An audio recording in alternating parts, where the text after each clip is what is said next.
Assalamualaikum warahmatullahi wabarakatuh. Alhamdulillah anak-anak sekalian, pagi ini kita bisa berjumpa kembali. Mari kita mulai pembelajaran pagi ini dengan baca basmalah. Bismillahirrahmanirrahim. Kemudian tolong salah satu dipimpin untuk berdoa. Silakan. Doa mulai. Selesai. Alhamdulillah kita sudah mulainya dengan berdoa, dengan memohon kepada Allah Subhanahu wa taala. Anak sekalian, untuk pagi ini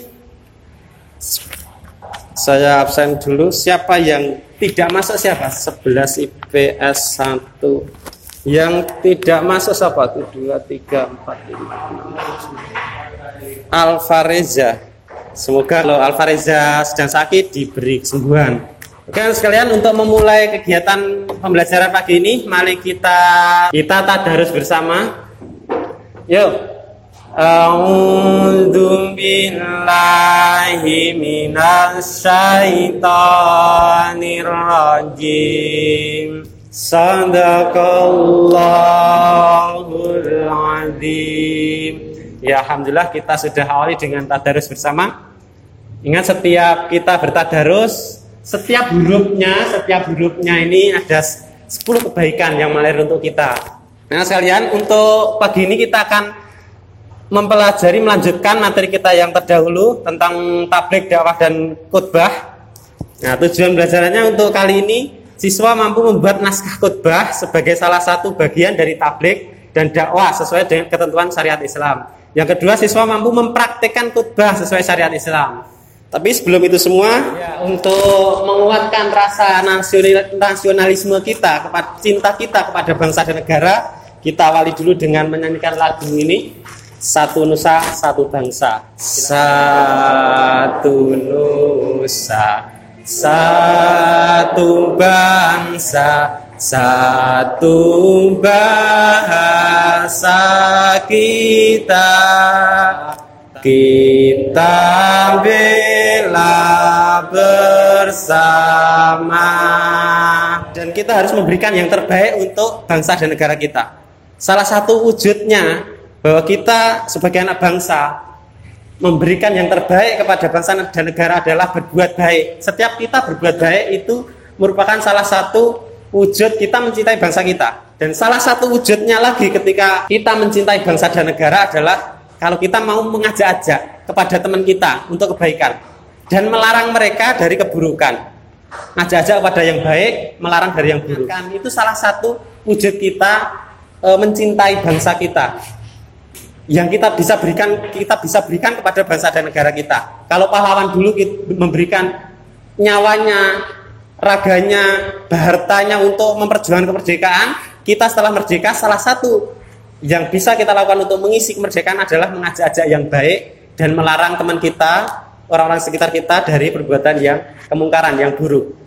Mengajak yang baik, melarang yang buruk adalah dakwah, salah satu bentuk dakwah. Nah, salah satu bentuk dakwah adalah khutbah Jumat, dan ini yang akan kita praktekkan.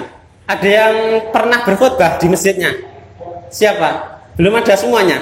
Kabeh gedek, belum ada semuanya berarti. Ayahnya sering khatib. Ayahnya sering khotib ya. Nanti Naiso mengikuti jejak ayahnya, nanti berlatih. Diva harusnya juga sudah mulai berlatih. Jadi misalnya ayahnya berhalangan, Diva yang menggantikan. Mari kita saksikan dulu video yang berikut ini. 10 kesalahan dalam salat Jumat. Tidak diperbolehkan bagi kita untuk bicara saat khutbah sedang berlangsung. Bahkan sekedar berkata diam pada seseorang. Saat khotib sedang berkhutbah, seorang makmum tidak boleh menundukkan diri dari hal-hal yang bisa mengganggu konsentrasinya dan khutbah. Ketika khotib naik, si malaikat turun. Jadi kalau kamu datang khotib, berarti malaikat wis nyatet. Itu video yang pertama. Kemudian video yang kedua, revitalisasi khutbah Jumat. Banyak alasan bagi seorang khotib kenapa dia harus mempersiapkan dengan baik sebelum naik mimbar. Pertama, bahwa hari Jumat dan di sholat Jumat di sana terkumpul semua kaum muslimin dengan berbagai macam level tingkat iman maupun amalnya. Kita tahu di masjid-masjid kita memang belum seluruhnya sholat wajib yang dikerjakan dengan berjamaah di masjid sama dengan ketika sholat Jumat dari sisi jumlahnya. Jadi katakan bahwasanya sholat Jumat itu adalah sholat yang paling banyak dihadiri kaum muslimin dengan berbagai macam levelnya, tentu setelah khutbah Idul Fitri maupun khutbah Idul Adha. Karenanya menjadi alasan kuat bagi seorang dai ketika dia hendak berdakwah. Di sana berkumpul banyak umat, berkumpul makhluk dengan berbagai macam levelnya untuk mempersiapkan diri sebaik mungkin bagaimana dakwah bisa sampai ke umat yang mungkin secara amal maupun secara iman pada titik yang rendah, hingga sampai pada orang-orang yang sudah punya pengamalan maupun keimanan yang baik dalam Islam. Khutbah Jumat kita dapati seringnya banyak di kalangan para jamaah dalam kondisi sudah lelah, tengah-tengah bekerja di siang hari, mungkin berkumpul dalam keadaan kenyang, sehingga banyak di antaranya yang ngantuk tidur. Sehingga seringkali untuk bisa menimbulkan greget mereka mendengarkan itu dibutuhkan kesiapan bagi seorang khotib, baik dari sisi tema yang menarik sesuai dengan kebutuhan mereka maupun dengan intonasi retorika yang membuat mereka tidak kantuk. Dalam hal sholat Jumat sebagai imam maupun sebagai khotib, hendaknya menyiapkan diri dengan apa-apa yang disunahkan Rasulullah sebelum dia berangkat ke masjid untuk menunaikan sholat Jumat. Ya, itu video yang kedua. Seringkali kita menjumpai kan ya, kalau yang putra pas sholat Jumat ada yang nggak tertidur gitu, pernah nggak? Tertidur terus? Kamu biasanya kalau sholat Jumat pernah menjumpai orang-orang di kanan kirimu tertidur gitu, pernah nggak? Pernah menjumpai itu nggak? Pernah. Kenapa itu? Kok mereka tertidur itu gara-gara apa kira-kira? Capek, bisa jadi capek. Nah, terus apa lagi yang membuat mereka itu kok tertidur sampai tertidur? Apa kira-kira? Kenyang, betul. Padahal harusnya seperti yang disampaikan tadi ya. Jadi itu wahana, sarana untuk memberikan ilmu bagi jamaah biar lebih baik keilmuannya. Sehingga kalau orang itu kalau keilmuannya lebih baik, dia akan lebih beradab, lebih beretika, lebih sopan dan seterusnya. Tapi nyatanya ketika hari Jumat malah pas waktunya menyampaikan itu malah tertidur. Akhirnya ilmunya nggak sampai dari khotib kepada jamaah. Apalagi yang menyebabkan orang-orang jamaah itu tertidur kira-kira? Betul, temanya tidak menarik atau orang paham. Mesti yang disampaikan apa sih? Harusnya lebih dengan bahasa-bahasa yang sederhana saja. Itu yang harus dilakukan seorang khotib, harusnya seperti itu. Sehingga jamaah itu bisa mendengarkan dengan baik dan ilmu itu sampai. Nah seperti itu harus dimulai dari menyusun naskahnya dulu, naskah khutbah. Nah ini harus disusun. Susunnya bagaimana? Nah ini silahkan sekarang kalian berdiskusi. Saya bentuk kelompok dulu. Saya bentuk kelompok. Ini jadi 4 kelompok saja. Kelompok pertama, baris pertama. Silakan bagaimana? Silakan berkelompok dulu. Nanti silakan saya beri lembar kerja untuk mengerjakan. Silakan. Ini saya bagikan ya lembarnya.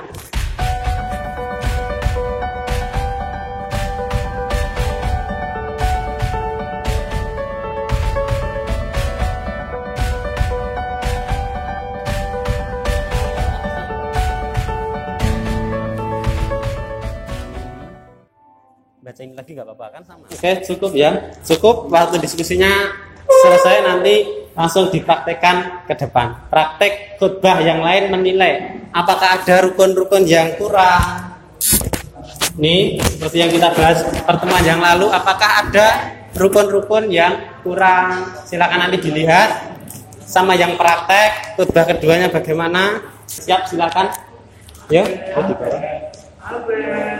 Ya, ada. Di depan sana ya, di depan laptop itu. Ini ibaratnya ini mimbar. Assalamualaikum warahmatullahi wabarakatuh.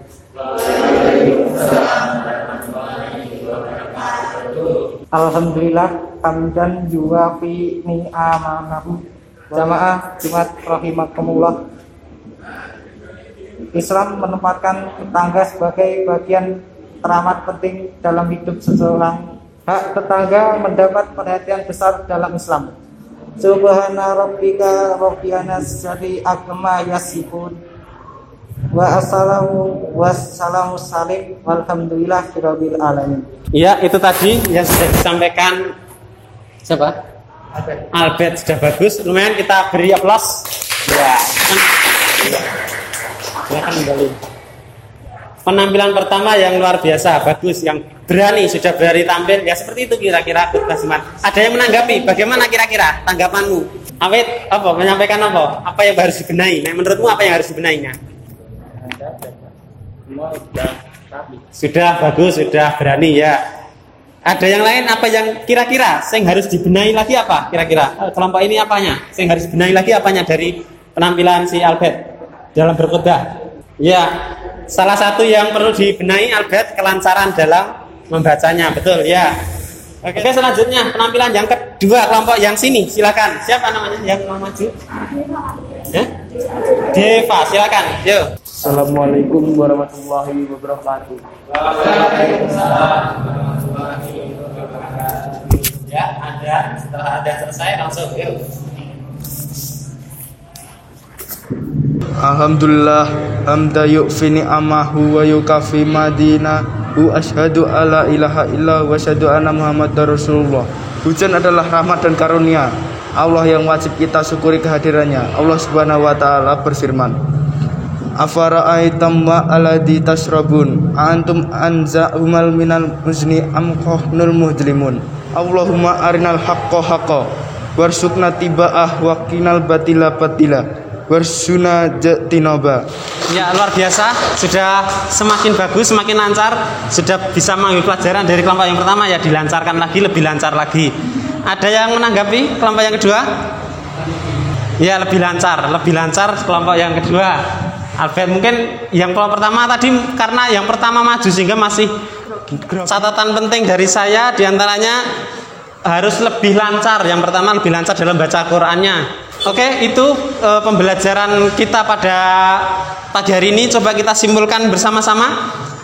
Tadi dari apa yang sudah kita pelajarin tadi? Menggunakan kalimat yang jelas. Ya, saat khotbah, khotib harus menggunakan kalimat yang jelas. Ya. Ini seorang khotib harus menggunakan kalimat yang jelas. Aluran harus sama. Apanya?